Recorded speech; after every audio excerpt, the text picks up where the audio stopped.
शिव की पूजा तो कई हजार वर्षों से हो रही,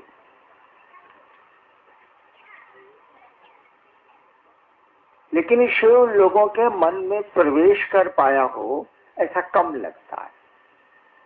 लोगों के दिलों में वह महादेव प्रवेश कर पाया हो, मन में वह महादेव प्रवेश कर पाया हो, ऐसे उदाहरण बड़ी कम मिलते हैं, लेकिन कम है।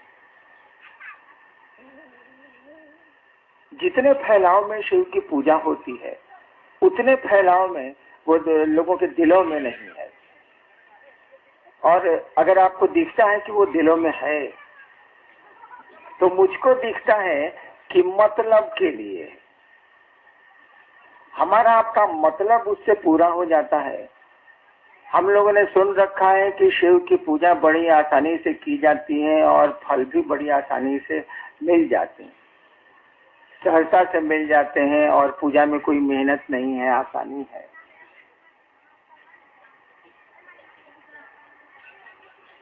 तो उसकी व्याप्ति, शिव की पूजा की व्याप्ति, उसका फैलाव ऐसा लगता है कि मतलब के लिए हो रहा है, मोहब्बत नहीं है।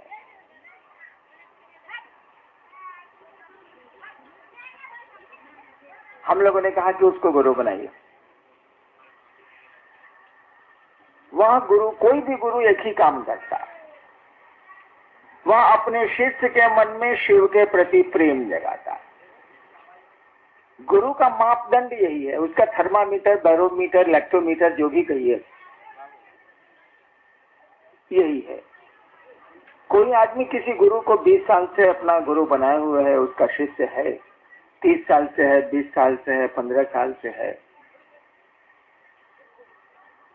और उसकी बोली में, उसकी बातचीत में, उसके आचरण में, उसके व्यवहार में अगर आपको लगता है कि आदमी आध्यात्मिक कम है और लौकिक ज्यादा,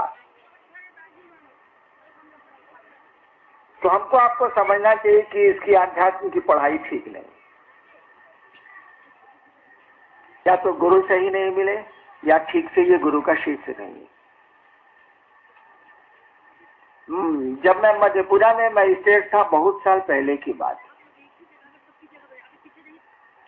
तो 5 बजे कचहरी से निकला तो रास्ते में लोगों ने हमको रोका बाटा दुकान में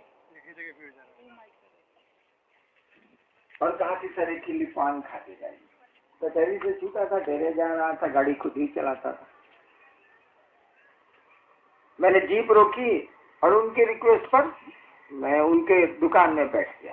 तो बाटा की दुकान, जूते की दुकान में, मधेपुरा के बाटा के जूते की दुकान में मैं बैठ गया। मैं बैठा हुआ, जब मैं बैठा वहां तो देखता हूं मैं कि एक आदमी पहले से वहां पर बैठा हुआ। उस आदमी का चेहरा मुझको जाना पहचाना लगा, इसीलिए कि उसी दिन कचहरी में उसकी तारीख थी और उसके जमीन के लिए बहस हो रही थी। मैं सुन रहा था, मैं उस कोर्ट में उस समय मजिस्ट्रेट था, सुन रहा था, इसीलिए उसको पहचान रहा था कि ये मामला तो आलमनगर का है, ये आदमी का मुकदमा है, मेरे कोर्ट में था आज दिन में, वही है ये। अब बड़ी बड़ी दाढ़ी थी उसको, सफेद सफेद, और उम्र करीब 80 साल की हो, लंबा आदमी था, 80 साल की हो। हम तो इससे क्या मतलब, लेकिन मैं पहचान गया कि आज ही मेरे इसका डेट था केस का, मेरे कोर्ट में ये था। अब उजली सफेद दाढ़ी थी, पूरा उजला कपड़ा पहने हुए था, साधु नुमा, और मामला भी साधुता का ही था। एक महंत मर गए थे, उसी की जमीन का मामला था और मेरे कोर्ट में केस चल रहा। वो उसका शिष्य था, अब वही अपना उत्तरदायित्व क्लेम कर रहा था और दूसरे लोग भी क्लेम कर रहे थे जो झगड़ा होता। मैं बैठा हुआ था, मुझको उससे क्या लेना देना। वो एक आदमी से बात कर रहा था, अब याद नहीं है किस आदमी से बात कर रहा था। जिससे बात कर रहा था उसको भी मैं जानता हूँ, उससे मैं जानता था। उससे बतिया रहा था कि जानते हैं आलमनगर में जो मेरी खेती है उसमें इतना क्विंटल बैंगन हुआ, इतना क्विंटल आलू हुआ, इतना क्विंटल धान हुआ। मेरा तो पान लाने वो लोग दुकान में गया था, पान आता, पान खा के मैं चलता, मैं बैठा हुआ था। और दो चार वो गुरु भाई लोग थे उस समय, वो लोग खड़े थे, मैं बैठा हुआ था। वो आदमी अब बैठा हुआ था कुर्सी पर, हमसे नहीं रहा। हमने कहा कि भाई साहब, आप चेहरे से तो और पोशाक से तो साधु लगते हैं। कहा कि जी हम साधु हैं। हम कहा कि क्या उम्र हो गई आपकी और कितने साल से आप साधु हैं? उसने कहा कि जब मैं बच्चा था तभी से इसमें हूं और मेरी उम्र 80 साल की हो गई।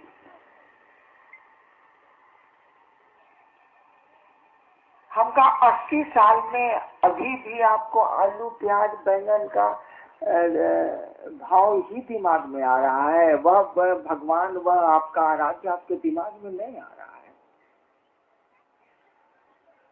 1984-50 की बात मैं कह रहा हूं।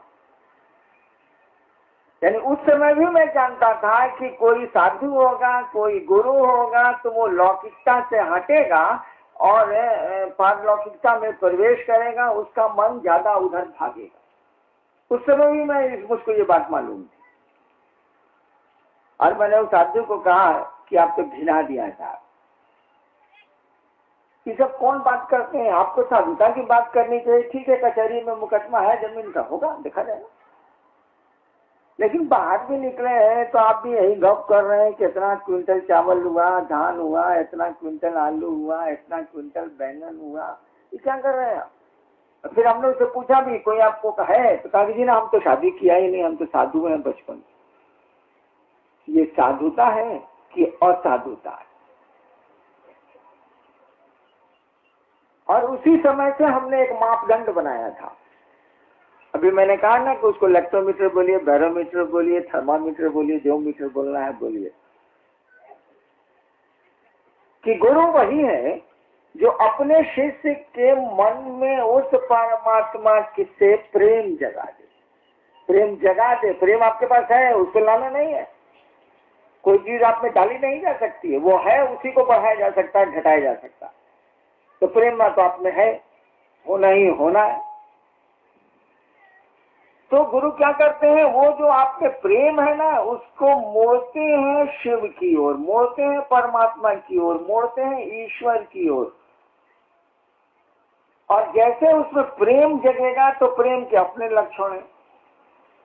इसको तो समझाने की जरूरत नहीं है। धरती पर आप रहते हैं, रोज प्रेम का तमाशा देखते हैं, प्रेम करते भी होंगे, किया भी हो। वो मीरा का कृष्ण से प्रेम हो, लैला का मजनू से प्रेम हो, आपका अपने बेटे से प्रेम हो, या बहन से प्रेम हो, या पति का पत्नी से प्रेम हो, प्रेम के लक्षण एक के, वो कहीं भी पैदा होगा वो अपना लक्षण देगा। क्या उसमें दीवानापन होगा? प्रेमी अपने प्रेम पात्र को याद करेगा ही करेगा, उसको भूल नहीं सकता है, क्योंकि उसे प्रेम करता है। प्रेम के अपने लक्षण है, वो अपने लक्षण प्रकट करेगा।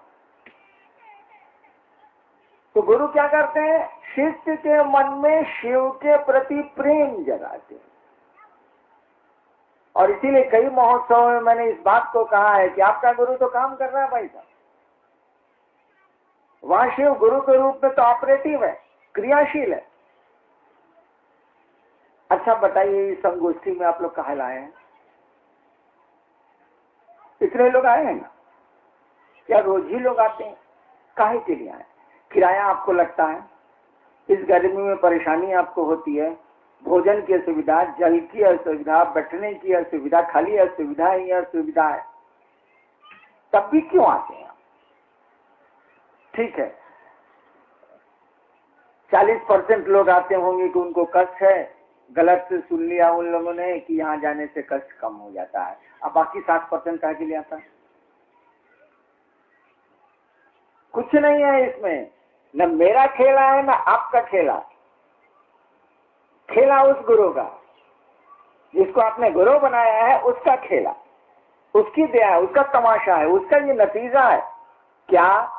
उसने शिव के प्रति प्रेम आपके मन में धीरे धीरे जगाया है। इसीलिए शिव चर्चा की बात जहाँ होती है, महोत्सव की बात जहाँ होती है, कान में पड़ता है कि संगोष्ठी है, चलना है, आप अपना पैसा खर्च करके, नहीं पैसा होता है कर्जा लेके इधर से उधर से कैसा करके आप पहुंच जाते। देखिए ये दीवानापन है, प्रेम के लक्षण है, उसमें दीवानापन होता है। सुनेगा नहीं, जैसे जैसे ही बढ़ता जाएगा विपरीत परिस्थितियों को ये तोड़ता जाएगा, नहीं मानेगा। तो गुरु का काम है कि वो अपने शिष्य के मन में प्रेम जगाते हैं, प्रेम का आवेश पैदा करते हैं, चार्ज पैदा करते हैं। प्रेम तो हमारे आपके पास है, उसको डालने की जरूरत नहीं। इस मामले में शिव गुरु का रिजल्ट कमाल का। इस मामले में महादेव का रिजल्ट कमाल का है। गुरु के रूप में वो इतना बढ़िया ऑपरेटिव है, इतना बढ़िया ऑपरेटिव है कि उनके शिष्यों के मन में आध्यात्म घुस रहा है, वहां शिव कहीं न कहीं प्रवेश कर रहा है। और मैंने कहा था कि घरों में महादेव को ले जाके क्या करिएगा, लोगों के दिलों में ले जाइए ना, दिल में बसेगा तो संसार में बस जाएगा। वो घर में ले जाके कहाँ करिएगा। एक पूजा घर बना दिया, मंदिर बना दिया और सुबह शाम पहुंच गए, जी गोड़ लगते हैं। अरे अपने दिल में उसको बैठाइए ना, दिल में बैठाइए, वो आपसे परिवर्तन लाए, आप में आमूल परिवर्तन ला देगा। आपके संस्कार बदल जाएंगे, आपका सब कुछ परिवर्तित हो जाएगा, सब कुछ बदल जाएगा। जहाँ तक दुख और सुख का सवाल है, ये तो होगा। दिन है तो रात होगी, रात है तो दिन होगा। कोई नहीं रहा है। जगत शब्द का अर्थ ही होता है, जंगम धातु से बना है, इसका अर्थ होता है चलने वाला। The world is a passing show. ये जो दुनिया है ना, ये गुजरता हुआ तमाशा।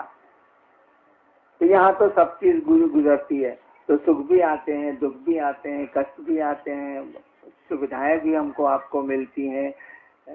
लेकिन इसी में जिनको जो करना है वो कर ही लेते हैं, जो करना चाहते हैं वो पूरा कर ही लेते हैं और किसी न किसी तरह से वो उपाय ढूंढ लेते हैं। आप जो कहते हैं ना कि मार्गदर्शन लेंगे हरिनारायण जी से, उनसे पूछेंगे क्या हो सकता, कुछ पूछने की जरूरत नहीं है, कोई मार्गदर्शन की जरूरत नहीं। चाहत केवल आपके मन में हो जाए ना, आपके मन में एक दर्द पैदा हो जाए कि मेरा गुरु जगत गुरु है, लेकिन जगत गुरु है नहीं, बड़ी मुश्किल है। मेरा गुरु सबसे बड़ा गुरु है, गुरुओं का गुरु है, गुराधिपति है, शिव ही है वो, लेकिन वास्तव में तो वो गुरु नहीं है। कागज में है, अखबार में है, बोली में है, शास्त्रों में है, किताबों में है, ग्रंथों में, वास्तव में तो नहीं है।